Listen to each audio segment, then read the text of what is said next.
Agora, olha, o Jorge Henrique da Silva Pereira mandou uma pergunta que vai esquentar nosso programa. Eu já estou vendo que a gente vai chegar a 1.000 likes, mas eu estou achando que a gente vai ir para os 1.500 com essa pergunta aqui. Eu vou primeiro para a Alicia e depois para o Rodrigo. Atenção, hein? Essa é boa. O Flamengo empata na altitude e é ruim? E o Palmeiras empata na Argentina e é bom? Hein, Alicia? Hein? Ó, eu vou dar aqui a minha opinião alerta de polêmica, né? Os dois resultados foram ruins, né? Em termos de futebol apresentado. Agora, no papel, o Flamengo não precisava poupar jogadores. Primeiro ponto, né? O Flamengo tem um adversário muito mais fácil na final do estadual e já fez o seu resultado. Podia ter jogado com o time titular. Segundo, o Flamengo tem um elenco, méritos seus próprios e do seu poderio financeiro, muito melhor que o do Palmeiras. O time reserva do Flamengo é muito melhor que o time reserva do Palmeiras, mas muito. Anos-luz. E o Flamengo, embora não tenha jogado bem também no primeiro tempo, teve a oportunidade de abrir o placar e ficar com um a mais em campo ao mesmo tempo. E conseguiu tomar o empate justamente com essa vantagem numérica. Então, acho um empate pior. O Flamengo saiu vencendo e tomou o empate tendo um a mais em campo. O Palmeiras foi com o time, né, como a gente falou, todo reserva, né, e depois colocou 3 titulares ali no segundo tempo. E o Palmeiras foi enfrentar um adversário em que não tinha altitude. Lembrando que a altitude do Flamengo não é a altitude que falta ar, né? É a altitude que a bola corre mais rápido. Mas um adversário mais forte, um adversário argentino, com pressão de torcida. Então, assim, né, não são dois adversários equivalentes na minha avaliação. E o Palmeiras foi buscar esse empate. Então, acho que também dá essa sensação de, né, podia ter perdido e voltou com um ponto. E o Flamengo, ao contrário, podia ter vencido e acabou tomando um empate. Mas, assim, no papel, nenhum dos dois resultados é muito ruim. Mas o Flamengo, né, como podia ter jogado com a sua força máxima e tem um elenco bem melhor, dava para ter voltado com a vitória. E aí, quando fica com um a mais em campo, esse empate fica com um gostinho muito mais amargo, né? E aí é isso, gente. A gente compara Palmeiras e Flamengo, porque são os dois times que ganharam tudo nos últimos anos, mas se a gente olhar no papel em termos de elenco, o do Flamengo é muito melhor que o do Palmeiras, né? A gente já sabia que os reservas do Palmeiras tinham uma diferença imensa para os titulares, o que ontem, né, ficou, né, absolutamente claro, mas o Flamengo também tem essa vantagem quando a gente fala de rodar jogadores, né? Não se viu isso dentro de campo, né? Verdade, o Flamengo jogou mal. Mas essa altitude do Flamengo, não sei o quê, não justifica você tomar um empate com um a mais, né? Agora eu quero ouvir vocês aqui no nosso chat no YouTube. A pergunta tá aqui, ó. O resultado foi 1-1 igual, mas o resultado do Palmeiras foi melhor que o do Flamengo. O Flamengo jogou com os titulares, né? Alguns desfalques, é verdade. Tava sem 4 titulares. Mas não por opção, né? Não. Por opção mesmo foi quem? Não, é porque assim, o Léo Dela Cruz Pereira teve um quadro viral e tal, não sei o quê. Mas os outros, embora a Alicia tenha razão de que tem um jogo mais tranquilo no final, eles vinham de um processo de desgaste grande. Então o Tite disse que tinha uma possibilidade de contusão deles, né? Ayrton Lucas foi poupado, o Luiz Araújo, tá meio falhando, e o Léo Pereira. E o Léo Pereira. Foi uma surpresa para mim, porque eu achei que ele ia poupar o Fabrício Bruno, que vinha numa sequência de seleção e tal, não sei o quê. O Julião, eu achei que, para ser sincero, dá no mesmo para os dois, entendeu? Assim, os dois tiveram atuações que não foram as ideais para o que eles podem conseguir e tiveram resultados ok também, assim, no sentido de... concordo com a Alice que tem uma percepção de pior para o Flamengo, porque ele começou ganhando e teve um a mais. Mas, assim, no final das contas, você tem essa questão da altitude que não é acima de 3.000, não é a mesma coisa e tal, mas afetou ali muito erro de passe. E só falta uma ressalva: tem elenco, mas entrou no lugar do Dela Cruz o Igor Jesus, que é um garoto que estava totalmente perdido no jogo. Então, assim, tem elenco, não é para todas as posições, tem deficiências também. Aí entrou o Alan no segundo tempo e melhorou um pouquinho, enfim... Quando teve que sair o Pedro porque estava cansado, não tinha centroavante, porque o Gabigol agora, enfim, tá fora por suspensão. Então, também não é essa coisa de que tira um e põe outro e dá no mesmo. Eu acho que acabou sendo um saldo parecido. A gente tem que parar também com esse negócio de ficar falando assim que é vexame se não ganhar, porque isso é justamente o que o nosso ouvinte estava falando anteriormente, uma arrogância brasileira.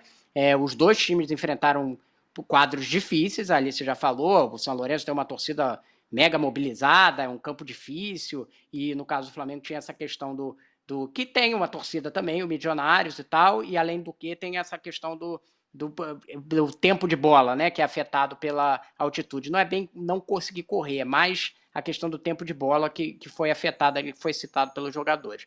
Então, assim, também não tem que achar que, se não fizer 18 pontos na primeira fase é um vexame, entendeu? Eu acho que, dentro das circunstâncias, acabou que o resultado foi aceitável para os dois. Tem uma percepção pior para o Flamengo, porque teve um a mais, mas no final das contas deu um resultado aceitável, com atuações bem abaixo do que se poderia esperar dos dois times. Vocês estão bonzinhos demais aí com o Palmeiras e com o Flamengo. Cadê o meu pano aqui, ó? Cadê Não, o mas, meu pano aqui, ô, Júlio, se for assim, então a gente tem, se a Ah. gente for chamar de vexame todas as coisas, então a gente tem que falar que a Libertadores é uma competição fácil e que eles vão entrar para fazer 18 pontos de toda a primeira fase. Mas é fácil. Se é essa a nossa percepção. Fácil, Júlio, peraí, cara. Vai ter vai fazer uma análise de Libertadores desse jeito, eu jogar um dos 5 grandes da Argentina e falar assim, não, tem que fazer 3 pontos, senão é vexame. Peraí, né? Então, acho que também a gente tem que colocar as coisas no parâmetro, né? O vexame, eu acho que vexame é uma palavra que pode ser usada se a gente acabar a primeira rodada assim. Nenhum brasileiro ganhou. É uma coisa mais ampla, mas é um vexame coletivo, digamos, assim, sem mas aí eu olhar acho que individualmente depende. para cada jogo. Eu acho que tem muito a ver também com essa primeira rodada, que cai no meio das finais dos estaduais. Então, o Grêmio foi de time reserva, o Palmeiras foi de time reserva, o Flamengo não estava de time reserva, mas poupou jogadores, né? Então, assim, eu acho que esse começo, ele também não dá pra gente... Se a gente chegar na segunda rodada e nenhum brasileiro tiver ganho, aí é outro rolê. Mas, assim, se você falar, assim, vexame, resultado muito ruim, é o do Botafogo, que perdeu em casa. Né? Os outros times que empataram fora de casa, ou eventualmente... Aí eu acho que não dá pra gente qualificar como vexame Palmeiras e Flamengo empatarem fora de casa. Agora, tomar 3-0 no primeiro tempo dentro da sua casa, né, uma SAF com jogador que é a contratação mais cara da história do Brasil, parará, aí eu acho que essa avaliação individual. O Botafogo é o único que estreou em casa, né? Na primeira rodada. Então, justamente. Justamente porque tem muito cabeça de. O Brasil tem muito cabeça de chave, então o cabeça de chave estreia fora. Então é só o Botafogo que estreia em casa. Veio do pote 4, né? Mas vocês estão corroborando a minha tese aí, ó. Tá poupando na Libertadores para jogar a final do estadual. O estadual é mais difícil que a Libertadores. O difícil na Libertadores é quando um enfrenta o outro. Esse resto aí é um monte de baba. Mas vamos lá, tô brincando. Tô, obviamente, provocando vocês dois. E foram empates, claro, acho que circunstanciais também por parte do Flamengo e por parte do Palmeiras. Na hora que o bicho pegar, ninguém vai empatar contra o Milionários e contra o São Lourenço, não. Pelo menos esses dois grandões. Mas a gente tem que ir para o atual campeão do torneio, que é o Fluminense, e que jogou uma partida contra um outro grande local, como é o Milionários, como é o São Lourenço, que é o Aliança Lima. Né? É um grande do Peru. Obviamente não tem relevância continental, mas é um dos maiores campeões peruanos, é um time que lota estádio, isso sempre tem que ser respeitado na Libertadores. E, Rodrigo, você começou o programa citando os 77% de posse de bola do Fluminense sem finalizações.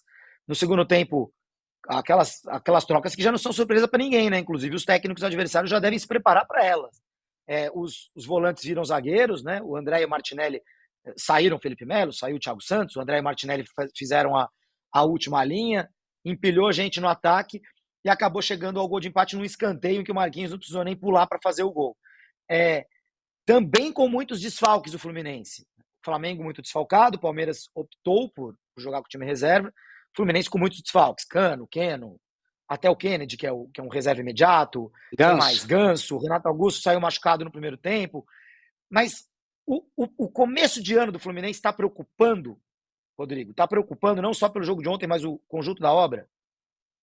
Sim, Porque, assim, além dessas questões de desfalques que você citou, e os problemas que foram vistos ontem já estão sendo vistos nos outros jogos. Não foi uma exceção. Assim, e os dois problemas, o time tem muita posse de bola e praticamente não conclui. Foi assim que foi eliminado no Carioca para o Flamengo, tocando muito a bola, e aí o Diniz fala assim, mas olha, tivemos o domínio de jogo e tal, mas ele não conclui a gol. O time está com muita dificuldade de ser incisivo. Então, esse problema já tinha sido visto. E o outro problema, que eu acho que foi exposto ontem, o Fluminense contratou um monte de jogador e não contratou zagueiro. Então, ele tem o Thiago Santos improvisado como zagueiro. Não é um zagueiro do nível, eu acho, que para o time do Fluminense. Do outro lado, você tem o Felipe Melo, que é um bom jogador. Mas hoje em dia, ontem jogou muito mal. Ele errou 2 passes que armaram contra-ataques para o Alianza Lima e saiu no meio. Então, assim, o Fluminense foi contratando um monte de jogador, Douglas Costa, Terãs, o Marquinhos, e não contratou zagueiros, sendo que perdeu o Nino do ano passado. Então você deixou um buraco ali no elenco do Fluminense. E eu acho que esse buraco está meio exposto, porque os zagueiros foram muito mal ontem e não tem ido bem anteriormente. Aí quando você troca e põe o Martinelli e o André para jogar de zagueiros, é uma tática independente da falta de zagueiros do time, que você joga o time inteiro lá para frente, ele armou para alas abertos para jogar bem, até anti-Diniz, digamos assim, no sentido de que muito mais posicional, tentando alargar o campo, que fazia sentido, né? Porque o Alianza Lima estava todo entrincheirado lá atrás. Era desse jeito que ele estava tentando chegar ao gol. Mas, assim, eu acho que expõe essa falta de zagueiros do time e expõe esse problema de ser incisivo. Tem uma questão do Cano não estar jogando, do Kennedy estar suspenso agora nesses 2 primeiros jogos. Isso, óbvio, que tem impacto, mas eu acho que o time não está encaixando como encaixou no ano passado. Pode ser que, com o andar da temporada, o Fluminense teve uma volta de temporada mais tarde por conta do Mundial, isso impacta e tal, mas hoje o time, os problemas foram vistos ontem, eram problemas que já vinham sendo vistos nos outros jogos do Fluminense na temporada. Então, acho que é preocupante, e se você, por desempenho, o resultado mais teria sido a vitória do Alianza Lima. O Serna, né, que é o pontinha do meio ponta, meio ala lá do Aliança, bagunçou o sistema defensivo do Fluminense. Ele não só fez o gol, tirou o André para dançar ali num jogo, num lance no final do primeiro tempo, levou vantagem em quase todos os lances. E até o repórter peruano, provavelmente peruano, né, porque, enfim, estava em Lima, perguntou para o Diniz, falou assim, escuta, como é que vocês deixaram o Serna livre? Aí ele falou assim, não, mas eu não acho que ele ficou livre, a questão é que a gente errou muito a nossa saída de bola, e aí ele pegava a gente desprevenido, né?